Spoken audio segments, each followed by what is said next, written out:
Ի սկզբանե նշենք, որ եվրոպական երկրների բիզնես ներկայացուցիչներին ընդունեց Արցախի արտգործնախարար Գեորգի Պետրոսյանը։ Արտասահմանցի ներդրողներին ողջունելուց եւ նրանց այցը կարևորելուց բացի արտգործնախարար Պետրոսյանը հարկ համարեց հիշեցնել այն մասին, որ նրանք հետայսու կարող են արժանանալ հարևան երկրի Ադրբեջանի ճակերտավոր ասած գրկաբացությանը։ Սակայն առաջին անգամը չէ, որ միջազգային նմանատիպ բիզնես այցելություններ եւ ներդրումներ են տեղի ունենում Արցախում։ Փաստ, որը բազմիցս արտահայտել է եվրոպական գրեթե բոլոր երկրների ոչ պաշտոնական դիրքորոշումն ու հավաստումը Լեռնային Ղարաբաղի հարցի շուրջ։ Արցախցու ազատ ու անկախ ապրելու, ստեղծագործելու ու կառուցելու, ասել է, թե ինքնորոշման իրավունքը դասել առաջնային ու գնալ առաջ։ Իսկ առաջ գնալու համար արդեն արվում են կոնկրետ քայլեր։ Պատվիրակությունը եղավ Արցախ Հեկ ընկերությունում։ Հանդիպելով գլխավոր տնօրեն Վահրամ Բեգլարյանի հետ ձեռք բերվեց պայմանավորվածություն կառուցել փոքր հեկեր։ Եվրոպական ներդրող ընկերությունների ներկայացուցիչներին ընդունեց նաև տնտեսական զարգացման նախարար Կարեն Եսայանը։ Քննարկված ի թիվս շատ հարցերի հետաքրքրություն առաջացրեց բազմաբնակարան տների եւ շենքերի կառուցման, ինչպես նաև համապատասխան շինարարական կոնստրուկցիոն գործարանի հիմնման հարցը։ Պատվիրակությանը նաև հյուրընկալեց Արցախի վարչապետ Արայիկ Հարությունյանը։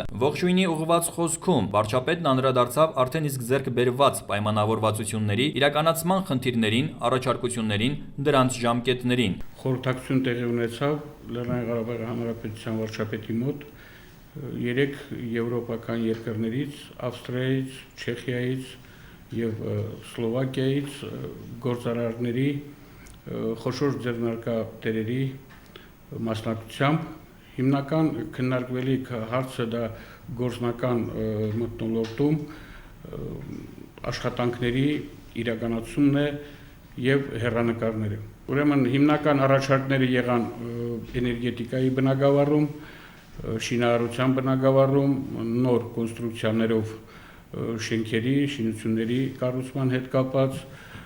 նույնիսկ գործարան տեղադրելու, այսինքն ներդրումներ կատարելու եւ գործարան կառուցելու առումով եղան առաջարկություններ գյուղատնտեսության բնագավառում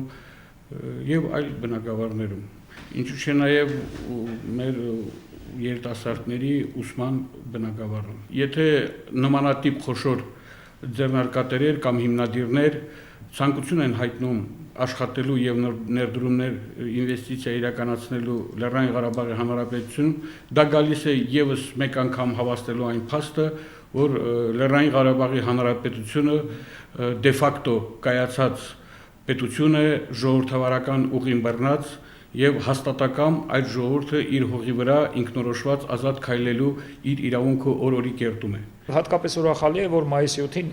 եթե Աստված կամենա, մենք կբացենք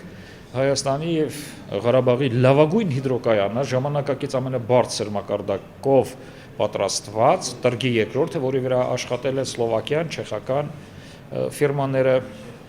եւ համաշխարհային արդեն ասեցի անուն հանդիսացող ABB-ն։ Մենք պատրաստում ենք մայիսի 8-ին Շուշի ազատագրման օրը այդպիսի սիմվոլիկ քայլ կատարել եւ մեր փաստորեն առաջին ներդրումային